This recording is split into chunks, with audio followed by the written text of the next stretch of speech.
never thought I'd be the kind of woman telling a story like this. You know, the kind of story where your whole life flips upside down in just a matter of days. My name is Emily. I'm 32 years old. And for the past 7 years, I thought I was happily married to a man named Daniel. Daniel was the kind of husband every woman in my circle envied. At least, that's what I believed. He was charming, attentive, and ambitious. He worked as a senior manager in a large tech company, and he always said he was doing it all for us, our future, our family. We didn't have children yet, but we had plans. Or at least, I thought we did. Our life looked perfect from the outside. Big house in the suburbs, vacations twice a year, fancy dinner dates on anniversaries. He always brought me flowers, sometimes without reason. He even left me little notes in the kitchen, telling me to smile and reminding me of how much he loved me. But behind every perfect picture, there's always a hidden crack, and mine was about to split wide open. It started with something small. Daniel began coming home late. At first, he had excuses that sounded perfectly reasonable. Emily, there's a new project at work. The deadlines are crazy. Don't wait up, okay? I believed him. Why wouldn't I? He had never given me a reason not to trust him. I cooked dinner, left his plate in the microwave, and went to bed with a little ache in my chest, but told myself, this is what supportive wives do. They understand. Then, the excuses multiplied. Traffic was horrible, he'd say, or I had to grab a drink with a client. He used to text me every couple of hours, but now hours would go by with nothing. When I asked about it, he brushed it off. Babe, you know I'm terrible at multitasking. You're overthinking. Maybe I was. Maybe I was being paranoid. But when your gut starts whispering at you in the middle of the night, telling you something is wrong, it's hard to silence it. One evening, as I was folding laundry in our bedroom, I noticed Daniel's shirt smelled faintly different. Not his cologne, not the office. A sweet, floral perfume clung to the fabric. My heart skipped a beat, but I quickly pushed it away. Maybe it's from a coworker who hugged him. Maybe it's nothing. But then it happened again and again. I started noticing changes in him too. He was more distracted, sometimes smiling at his phone when he thought I wasn't looking. He started dressing sharper for work, even on days when I knew he didn't have meetings. When I teased him, he laughed it off. You should be happy your husband still cares about looking good. Most guys give up after a few years. His words were playful, but something about them made my stomach twist. My breaking point came one Saturday morning. Daniel said he was going for an early workout at the gym. I had no reason to doubt him, but after he left, his phone buzzed on the nightstand. He must have forgotten it in a rush. I froze. I wasn't the type of woman who snoops. I believed in privacy, but that gut feeling, it screamed at me, louder than ever. My hands trembled as I reached for his phone. It was locked. Of course it was. But to my shock, the password was the same as always, our wedding anniversary. He hadn't even bothered to change it. When I opened his messages, my heart nearly stopped. There it was, a string of texts to someone saved simply as L. L. Last night was amazing. Can't wait to see you again. Daniel. I'm counting the hours. She suspects nothing. L. You better make up an excuse tonight. I want you to myself. I felt the blood drain from my face. My hands shook so badly I almost dropped the phone. My Daniel, my husband, was talking to another woman. I kept scrolling, tears blurring my vision. There were pictures too. Selfies of a young woman with glossy hair and bright red lips. Some of her in a dimly lit restaurant, others in what looked like a hotel room. And Daniel, he was smiling in those pictures. The same smile he used to give me. I wanted to scream. I wanted to throw his phone against the wall and shatter it into 1,000 pieces. But instead, I sat there in stunned silence, staring at the screen as my entire marriage unraveled before my eyes. I don't know how long I sat like that, but eventually, the sound of the garage door opening jolted me back to reality. Daniel was home. Quickly, I placed the phone back exactly where I found it, wiped my tears, and forced myself to breathe.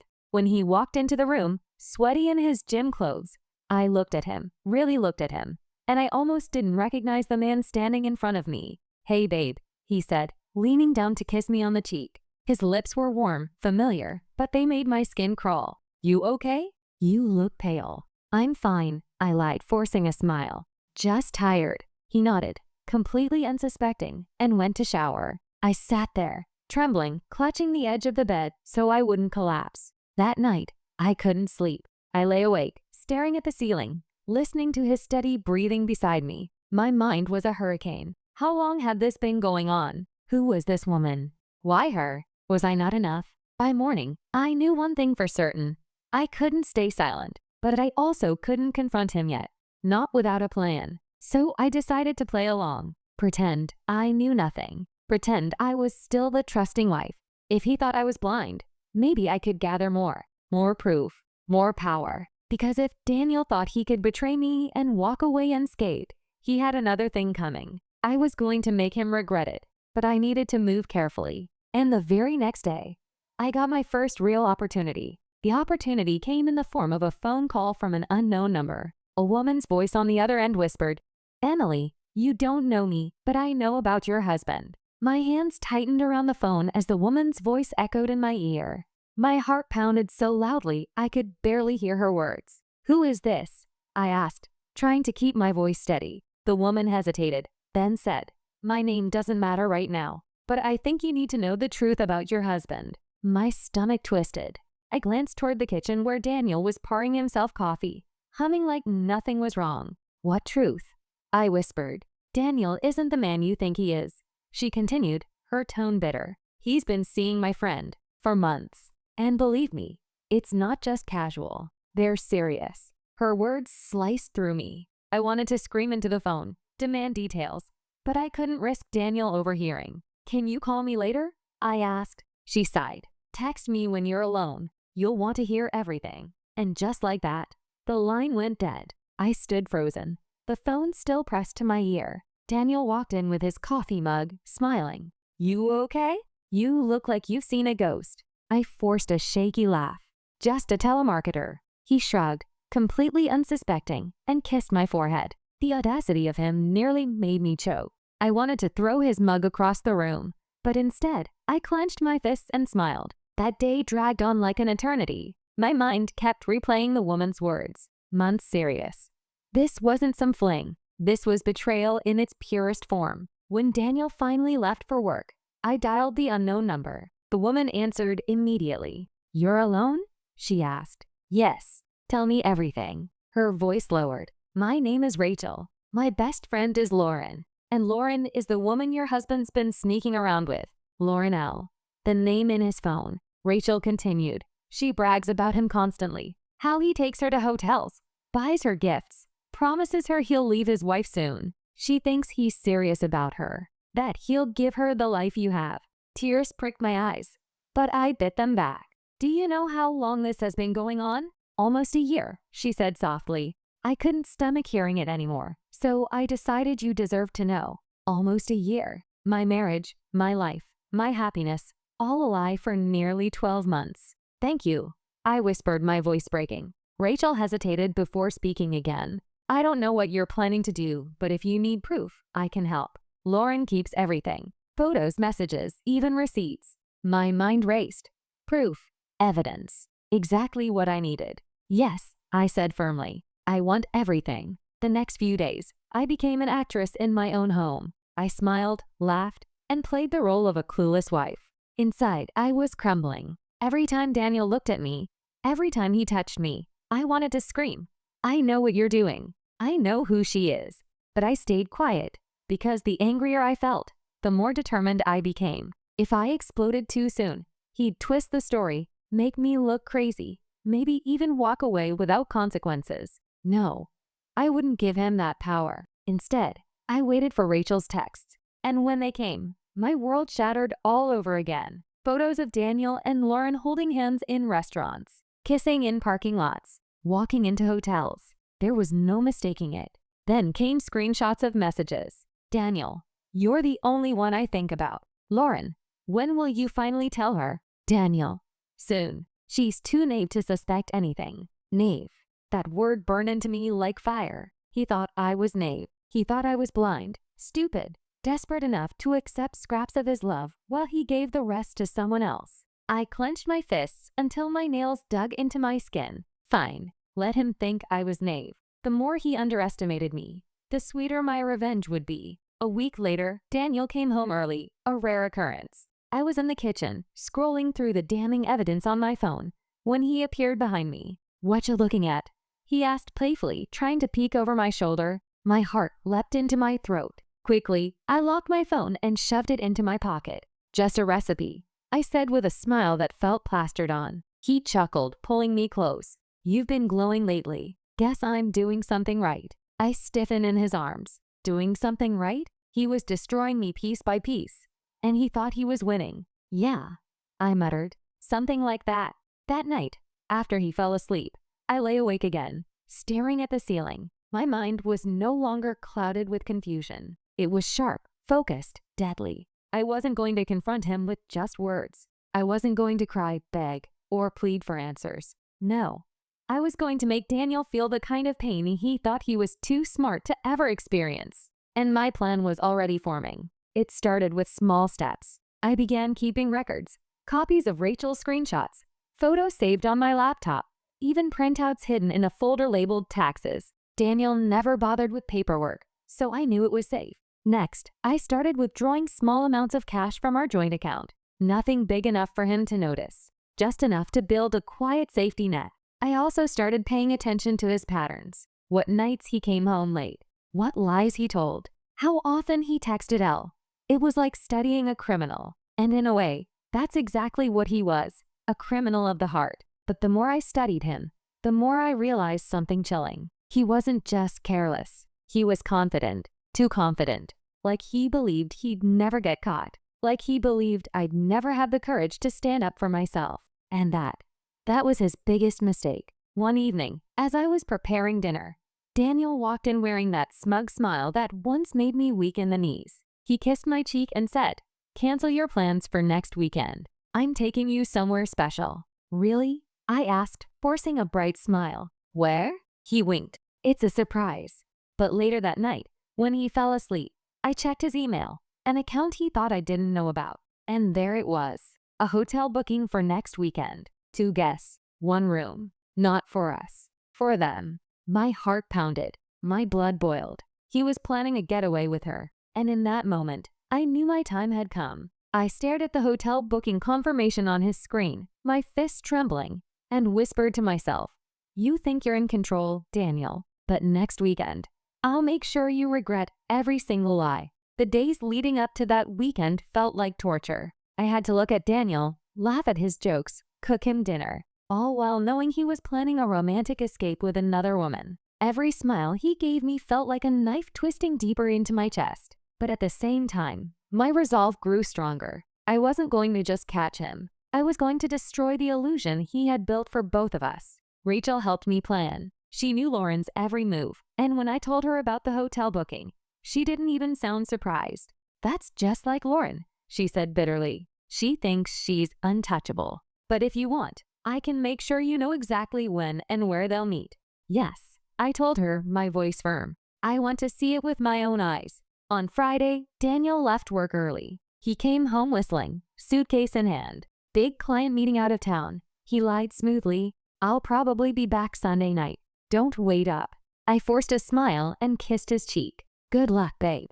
Knock 'em dead." He chuckled and walked out the door, completely oblivious that his world was about to crash down. As soon as he drove away, my mask dropped. My hands shook, my stomach churned, but my mind was steady. I wasn't the gullible wife anymore. I was a woman on a mission. The next morning, I drove to the hotel. It was one of those sleek downtown spots, glass walls, luxury cars lined up at the entrance, couples walking in hand. My heart raced as I parked a block away. Rachel had texted me the room number, 507. I wore sunglasses, a scarf pulled around my neck, trying to blend in. When I stepped into the lobby, my chest tightened. Part of me still hoped this was a mistake, that I'd open the door and find nothing. But deep down, I knew. I took the elevator up, my legs shaking the entire way. Standing outside room 507, I heard it, laughter. A man's and a woman's. My husband's voice. For a moment, I couldn't breathe. I pressed my palm against the wall to steady myself. Then, with trembling fingers, I slid the spare key card Rachel had arranged into the lock. The light turned green. I pushed the door open. The scene in front of me froze time. Daniel was sitting on the edge of the bed, shirt unbuttoned, holding a glass of champagne. And beside him, curled against his arm, was Lauren, the glossy-haired, red-lipped woman from the photos. They both looked at me, stunned. Daniel's glass slipped from his hand, shattering on the carpet. Emily? His voice cracked with shock. What are you doing here? My chest heaved. I wanted to scream, to throw something, to cry until I couldn't anymore. But instead, I stood tall, my voice cold as ice. What am I doing here? I repeated. Maybe you should ask yourself that question, Daniel. Lauren shifted uncomfortably, her smirk faltering. Daniel, who is? Shut up. I snapped at her, my fury finally breaking through. I know exactly who you are. The mistress. The woman who thought she could take my husband. Her face paled, but Daniel quickly stepped forward, hands raised. Emily, wait, please. It's not what you think. I laughed bitterly. Not what I think? Then what is it, Daniel? Because it looks exactly like what I've been reading in your texts for the last month. His eyes widened. You went through my phone?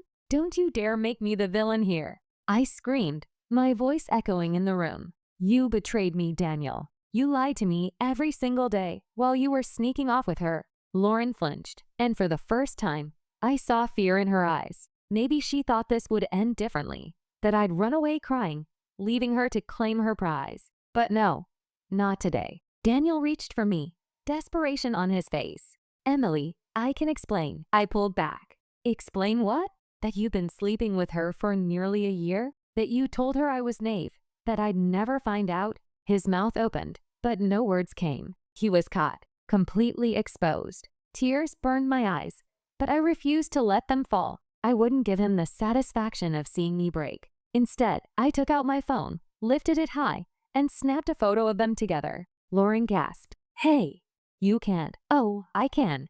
I cut her off. And I will. Because you two don't get to hide in the shadows anymore. For a moment, silence filled the room. Then Daniel dropped to his knees in front of me, his voice shaking. Emily, please, don't do this. I made a mistake. A horrible mistake. I love you. I was weak. I was stupid. Stupid? I hissed. Stupid is forgetting to take out the trash. This is betrayal. Lauren crossed her arms, glaring. Daniel, you told me you were leaving her, that we were starting over. I whipped my head toward her. Leaving me? Is that what he promised you? I laughed bitterly. Sweetheart, if he can betray his wife of 7 years, what makes you think he won't betray you too? Her face flushed red, but she said nothing. For the first time, she looked less like the glamorous mistress and more like a foolish girl who realized she'd been played too. Daniel reached for my hands, but I yanked them away. Don't touch me. You disgust me. Emily, I'll end it with her right now. I'll do anything. Just don't leave me. His voice cracked with desperation, but I felt nothing. No pity, no love, just cold, hard anger. I leaned down, my eyes locking with his. Oh, Daniel, you ended us the moment you chose her. With that, I turned and walked out, slamming the door behind me. My hands were trembling, my chest aching, but my head was high. The image of them frozen in shock burned into my memory. When I got back to my car, I collapsed into the driver's seat, finally letting the tears fall. My whole body shook as sobs tore out of me. The man I loved, the man I trusted with my life, was nothing but a liar. But as I wiped my face, a new feeling surged inside me, power. For the first time since discovering the affair, I wasn't just the broken wife. I was in control. I had proof. I had witnesses. And I had a plan to make Daniel pay. But I wasn't prepared for what happened next. As I started the car, my phone buzzed with a new message from Daniel. It read, "Please come home. If you walk away now, you don't know what you'll unleash." Daniel's message glowed on my screen like poison.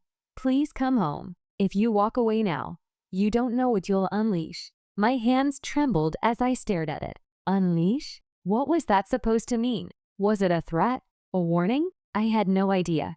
But one thing was certain. Daniel wasn't just scared of losing me. He was scared of something else. Something bigger. I sat in the car for nearly half an hour, torn between anger and fear. Part of me wanted to block his number, throw my phone out the window, and never look back. But another part, the part that needed answers, couldn't let go just yet.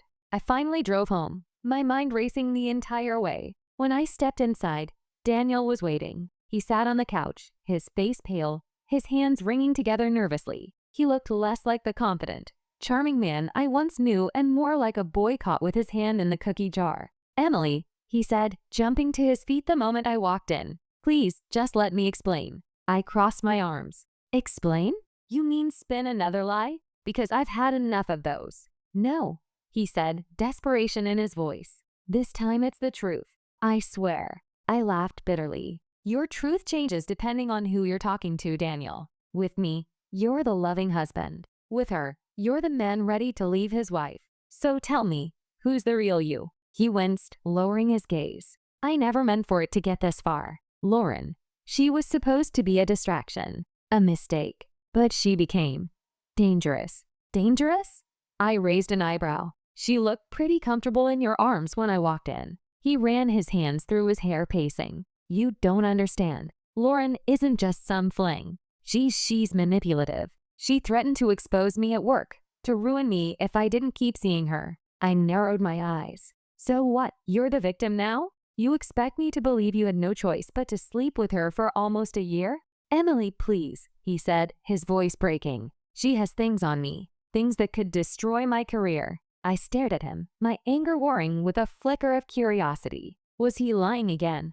Or was there some truth in his panic? I decided to press him. What things? He froze. I can't tell you. Not yet. I stepped closer, my voice sharp. Not yet? You've already destroyed our marriage, Daniel. You owe me the truth. He swallowed hard, his eyes darting toward the floor. It's not just about me. If this gets out, it could hurt a lot of people. Please just trust me one more time. I laughed bitterly. Trust you? That word doesn't exist between us anymore. The silence between us was heavy. Finally, I shook my head. You know what, Daniel? I don't care what secrets you're hiding. You chose her. You lied to me. You made me feel like I was crazy for suspecting anything. And now you want me to believe you're some helpless victim? Tears filled his eyes. I still love you, Emily. I made a mistake, but I can fix this. Please, don't leave me. I wanted to believe him. I wanted to believe the man I married was still in there somewhere. But then I remembered Rachel's words, the photos, the messages, the way he called me Nave. Love didn't survive lies like that. I'm done, I said firmly. I don't want your excuses. I don't want your secrets. And I don't want you. His face crumpled. Emily, please. I held up my hand. Save it. Because tomorrow, I'm filing for divorce. The word hung in the air like a gunshot. Divorce. The final nail in the coffin of our marriage. Daniel's face went pale. You can't. Watch me. That night, I packed a small bag and slept in the guest room. I didn't trust myself near him. I didn't trust him near me. My heart still ached. But beneath the pain, a fire burned. I wasn't just walking away. I was going to take back control. But as I lay awake, staring at the ceiling, Daniel's words replayed in my head. If you walk away now, you don't know what you'll unleash. What was he hiding? What was he so afraid of? The next morning, I got my answer. I was pouring coffee in the kitchen when my phone buzzed. It was a message from an unknown number. Unknown. He's lying to you. Meet me at the cafe on 5th at noon. Come alone. My stomach twisted. Who was this? Rachel? Lauren? Someone else entirely? Curiosity gnawed at me until I couldn't ignore it. At noon, I walked into the cafe, my eyes scanning the room. And then I saw her. Lauren. She was sitting at a corner table, sunglasses perched on her head, stirring her coffee with a smirk on her lips. Emily, she said smoothly as I approached. Glad you came. My chest tightened with anger, but I forced myself to stay calm. What do you want? She leaned forward, her smile sharp. To tell you the truth your husband will never admit. I narrowed my eyes. Why would you help me? Because, she said, her voice low and deadly. Daniel played both of us, and now it's my turn to make him pay. I froze, my blood running cold, as Lauren slid an envelope across the table and whispered, Inside this is the secret Daniel has been hiding from you both. My fingers hovered over the envelope, my heart thudding in my chest. Part of me wanted to tear it open right there, in the middle of the cafe, and finally see what Daniel had been hiding. Another part of me feared what I might find inside. Lauren smirked, sipping her coffee like she wasn't detonating a bomb in my life. Go on, she teased. Open it. You deserve to know the man you married. I slid the envelope closer, but didn't open it yet. Why are you doing this, Lauren? If you hate him so much, why not just ruin him yourself? Her eyes glittered with amusement. Oh, I will. But where's the fun in that? Watching you unravel him piece by piece. That's far more satisfying. After all, you're the wife he swore loyalty to, the woman he betrayed. If anyone should destroy him, it's you." Her words chilled me. She wasn't helping me out of kindness. This was revenge. And somehow, she wanted me to be her weapon. I finally ripped open the envelope. Inside was a stack of printed emails, photos, and financial records. My eyes scanned the pages, and the truth slammed into me like a freight train. Daniel hadn't just been cheating. He'd been embezzling money from his company, funneling funds into secret accounts. Lauren had proof of it all. I staggered back in my chair, my vision blurring. He stealing? Lauren's smile widened. And I have every transaction, every dirty secret. That's why he was so desperate to keep me quiet. That's why he couldn't walk away from me. It all made sense now. Daniel's fear, his warnings, his desperate pleas. They weren't about love. They were about survival. He wasn't afraid of losing me. He was afraid of losing everything. When I got home, Daniel was waiting, pacing like a caged animal. The moment he saw me, his face lit with relief. "Emily, thank God." I was so worried. I cut him off, slamming the envelope onto the counter. "You want to tell me what this is?" His face drained of color. He reached for the envelope, but I snatched it back. "Don't you dare," I snapped. "I know everything, Daniel. The money, the accounts, all of it." He stumbled back, his lips trembling. "Emily, please. You don't understand." "Oh, I understand perfectly," I spat.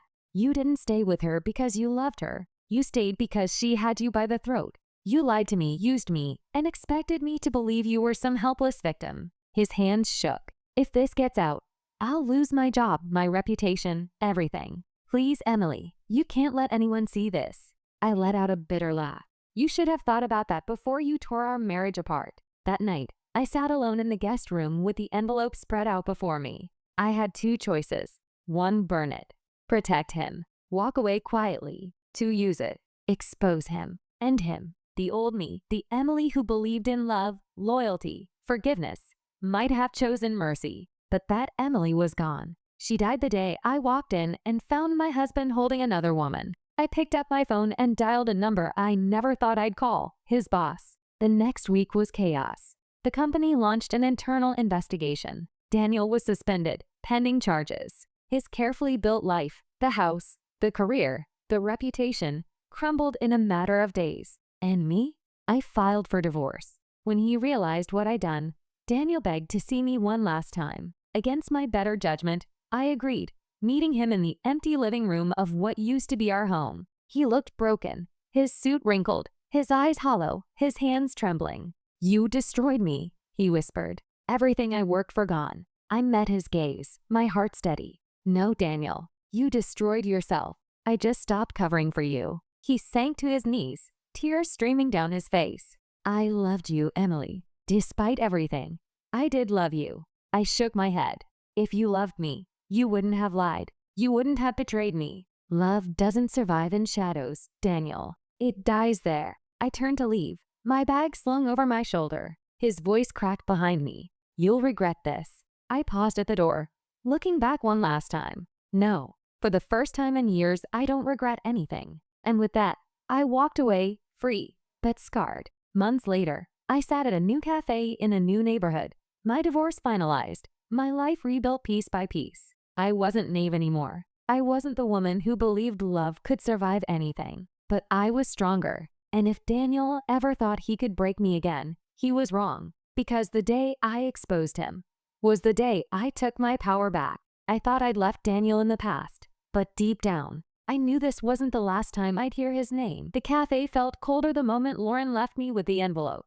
I sat there for several minutes, clutching it like it was a grenade that might explode in my hands. My pulse raced, and I couldn't decide if I wanted to run away or rip it open. Finally, with trembling fingers, I tore the seal. Inside were papers, emails, bank transfers, photographs of account ledgers. My eyes scanned the lines, and with every page, the truth unraveled. Daniel hadn't just betrayed me with another woman. He had betrayed everything. He was stealing from his own company. The man I thought was working late nights, chasing promotions, sacrificing for us. He was funneling company funds into hidden accounts under fake names. I shoved the papers back into the envelope and pressed a hand to my chest, gasping for air. My whole body shook. I wanted to vomit. When I got home, Daniel was pacing in the living room, His tie hung loose, his hair was a mess, and his eyes locked on the envelope the second I walked in. "Where did you get that?" he demanded, his voice sharp, almost panicked. I held it up. "Lauren, she gave me everything. The affair wasn't enough, huh? You had to become a criminal too?" His face drained of color. He stepped toward me, but I jerked back. "Emily, listen," he said, his voice trembling. "It's not what it looks like." I let out a hollow laugh. "Not what it looks like? Daniel, I'm staring at your emails, your signatures, your transactions. How stupid do you think I am?" He reached for my hand, desperate. "Please, you don't understand. I had no choice. The company, they've been doing shady things for years. I just..." "Stop," I snapped, pulling away. "Do not twist this into some noble act. You weren't a whistleblower. You weren't some hero. You were stealing. And while you were lying to me about working late, you were lying to your company too." His shoulders slumped. For a moment, the mask fell away, and I saw it.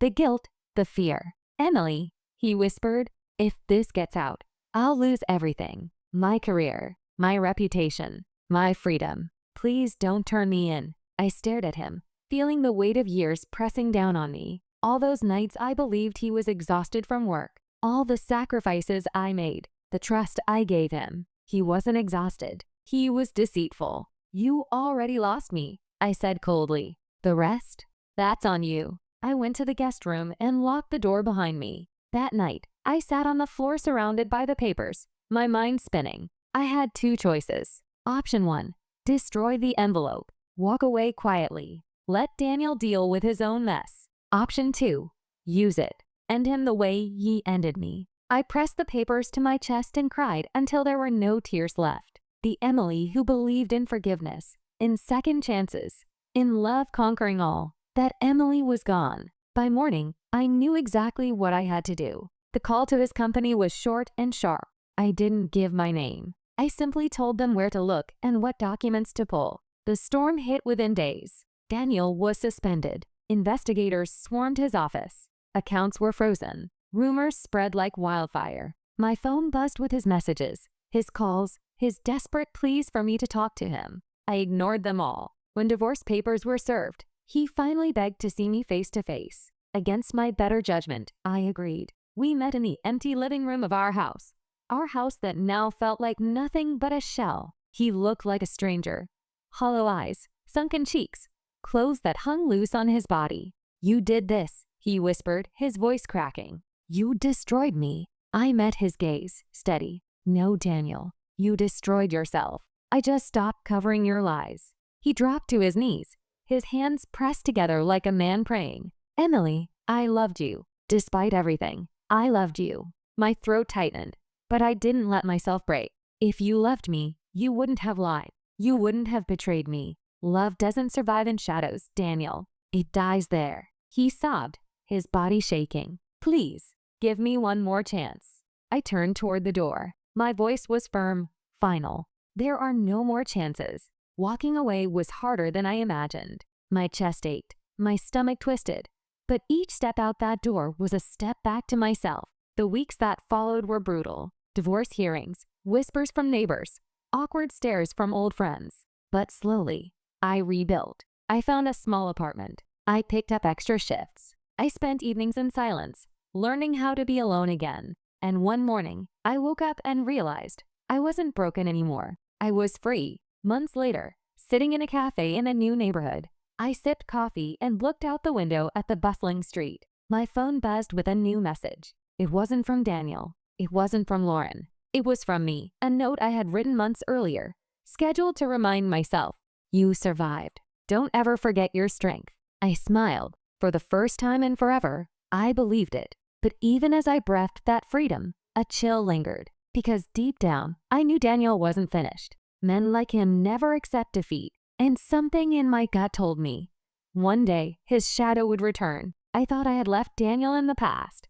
But when I saw the message that appeared on my phone weeks later, "You'll regret everything, Emily," I knew my story with him wasn't over.